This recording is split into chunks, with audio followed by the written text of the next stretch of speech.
So up next, ladies and gentlemen, we have with us Mr. Manoj Chopra. He is Vice President and Head of Products and Innovation at Kia.ai, a technology and a product expert with more than 25 years of experience in spearheading large banking transformational programs globally, including core banking and digital payments.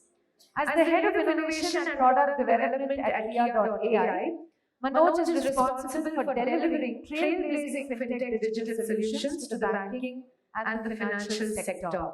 Please join us. Welcome Mr. Manoj Chopra.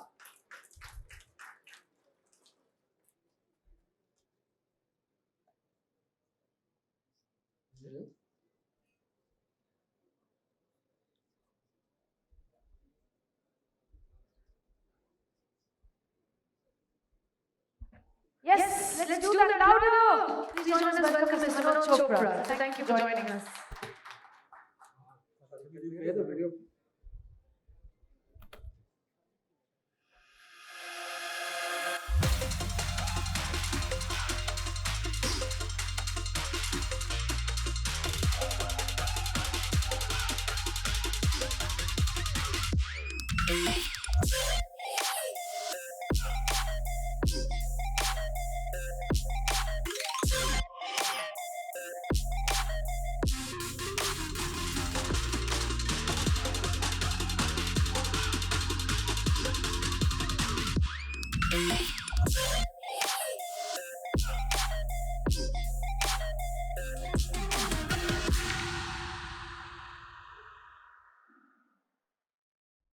Super.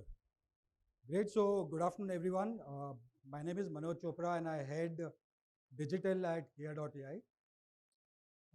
I'd just like to start my talk with by giving you some brief insights into what went behind the creation of Kiaverse.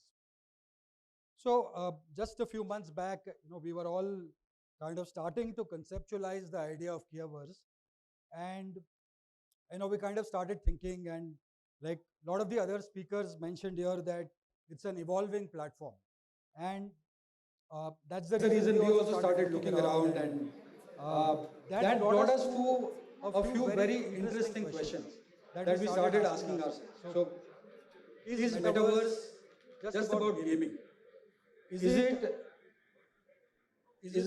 Metaverse just about a digital avatar, kind of moving around in the Metaverse and trying to take, watching images, videos, or is it people creating digital avatars and just engaging on the Metaverse?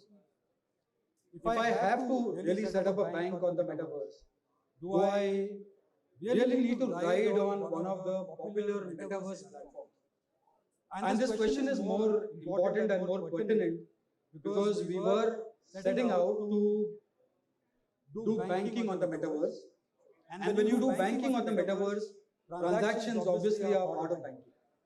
And in order to do transactions, if you are riding on one of the popular Metaverses, you need to be able to support, or you need to do those with cryptocurrency.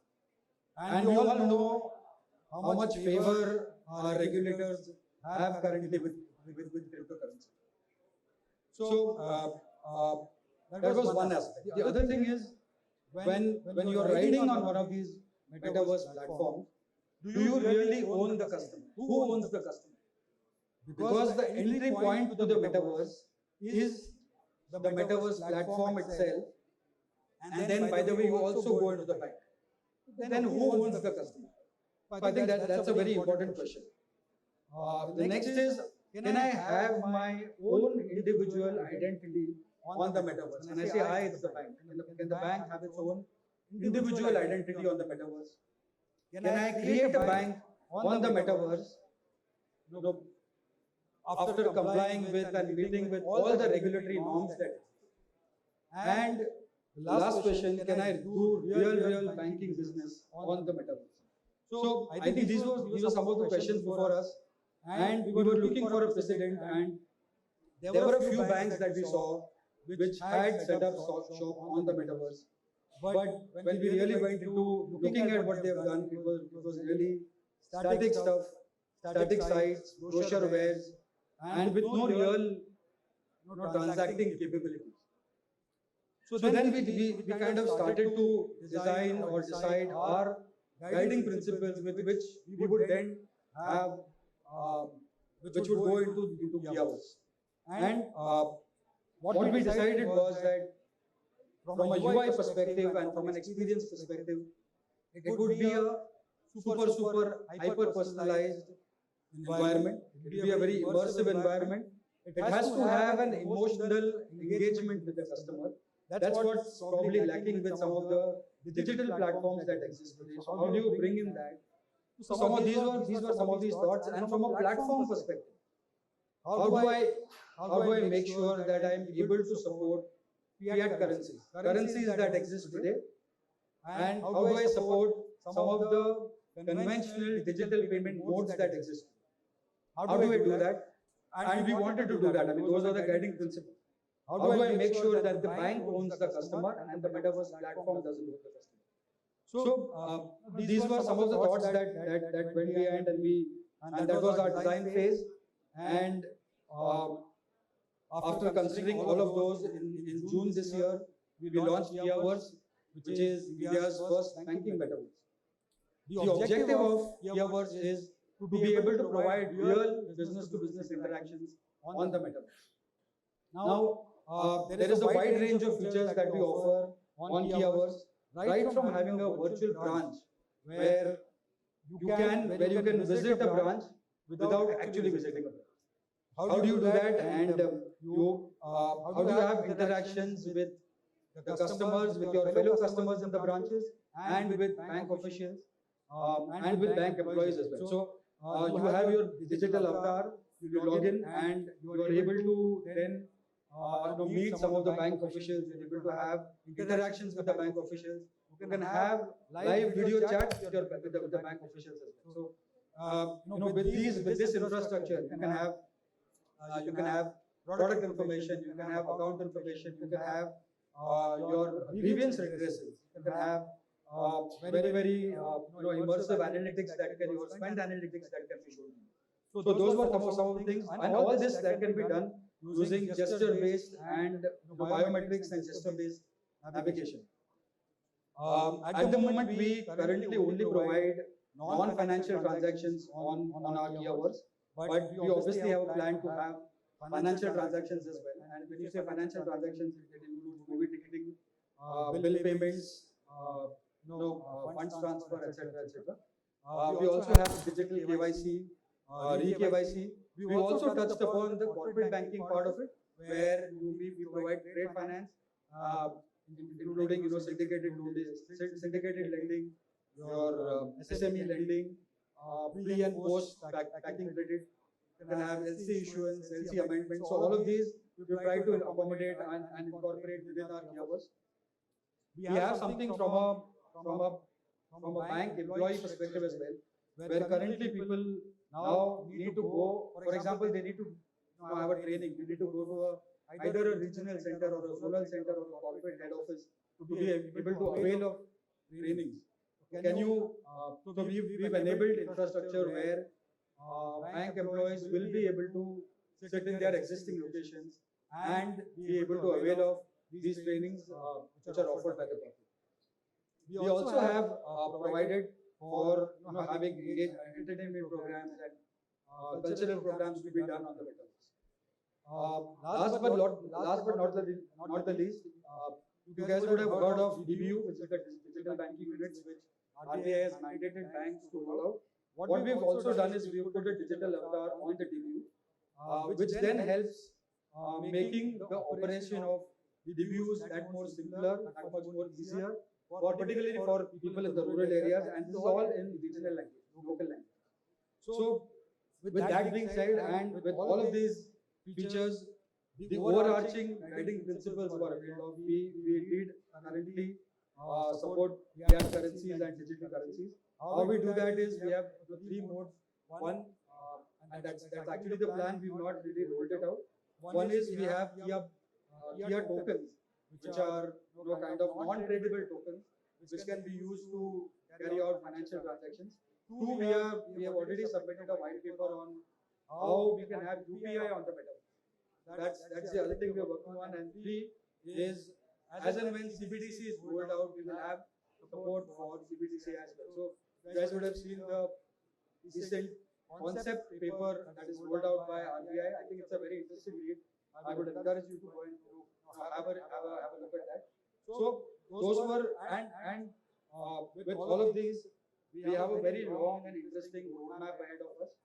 And that kind of brings me to another point of what is the future and what is the next step towards banking in the metaverse. So here's what we think. We think metaverse will be a destination for all gadget-friendly humans. One. Two, metaverse will be, we will not have one single metaverse. And that's what a lot of other speakers here alluded to as well, that we will have, metaverse needs to be interoperable. There would be private metaverses as well. And that's what we envision as well, that we will have multiple metaverses which will talk to each other. We will have digital assets like NFTs or data which are shared in a very secure way, obviously with customer consent. We will also have overall interoperability in the metaverse, and that doesn't include just the metaverse. It will include the modular aspects, the smaller aspects of metaverse as well, which will include the NFTs, the digital avatars, the spatial coordinates, the haptics. All of that would be, we should be able to, and we would be able to share those with other metaverse platforms. The other thing I think I feel is that with VR headsets getting cheaper and cheaper, customers would be able to have a much more immersive experience as we go along. And Oculus headsets, the price today as compared to what it was earlier, it's much more cheaper now.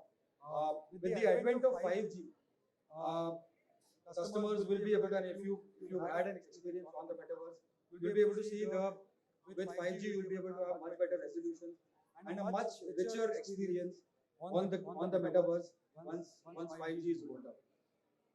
Last but not the least, we believe that most of the large banks will have a presence on the metaverse in the next one and a half years. I think it's taking time to catch on. Banks are still experimenting, but I can guarantee you once it takes off, there will not be any looking back. So, having said that, I think what will happen and what I feel is that maybe this was there in the last panel discussion as well, that we might have few of these conferences happening on the metaverse. Also, I very strongly feel that when we come here next time or we have a similar conference next time, each one of you would have had at least one experience of banking on the metaverse.